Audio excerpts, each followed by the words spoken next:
sooner or later it's going to happen. You're going to drop while performing in front of people. You're not going to panic, you're not going to be negative, you're going to treat it as an opportunity. Because it does happen, and more frequently than you might think. But don't be negative. Don't say anything like, well, if I was any good, why would I be performing in a dive like this for foul-smelling, ugly people like you? Nope, keep a positive attitude. And when you do drop, you can always say something funny like, whoops, almost dropped. Or you can use one of the magician's old lines, which is to have somebody name a card, any card, and they name a card, say the 4 of diamonds. You say, the 4 of diamonds changes to the 5 of hearts. That's a real old line. It usually gets a laugh. It gets more than a laugh when it happens to be the 5 of hearts that they say, which happens 1 out of 52 times. It's happened 5 or 6 times in my career. So the card falls. That's why you don't say the card changes before you turn the card over. You say the Queen of Spades. The Queen of Spades changes to the 9 of Spades. But we're not going to do it 52 times until we hit the correct card. But it will happen. When it does, treat it like the miracle that it is. Because if you drop a bunch of cards, particularly on a hard surface, if you pick them up like this, you're grinding them against the floor. The floor has dust and filth on it. Better to scoop the cards up with 1 card. That means only this card has the chance to get scraped or get additional dust, and you can pay attention to it. You don't have to worry about all the other cards.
Okay, let's learn the first couple of things, which is number 1 is how to have a mechanic's grip, and number 2 is how to get and maintain a break with the cards.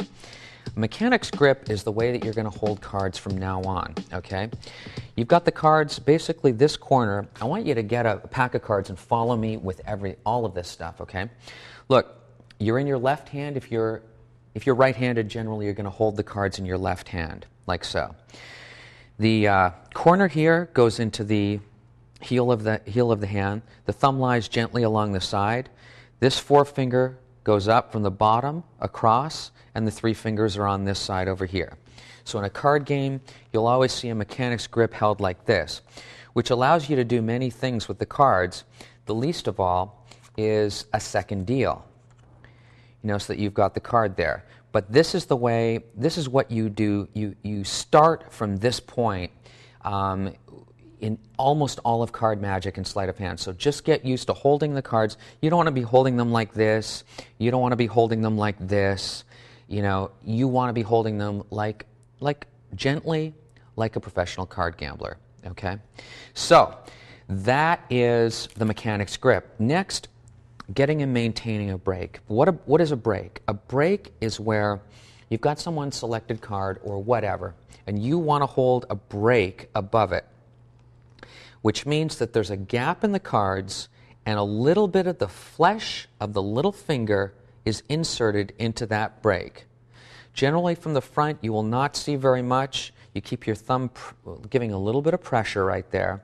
But over here you've got the break, which means that you can pick it up at any point with this thumb back in here with the right hand. And all you need to do, let's say, is give the cards a couple of cuts, and bingo, you've got their card on the top of the deck. So the way that a break might be used is that you ask someone to return their card, they return their card, the 2 of diamonds, you place the deck back down, keeping a break right here, and then you might cut again, and drop that on top, which means that you now have their 2 of diamonds on the top of the deck.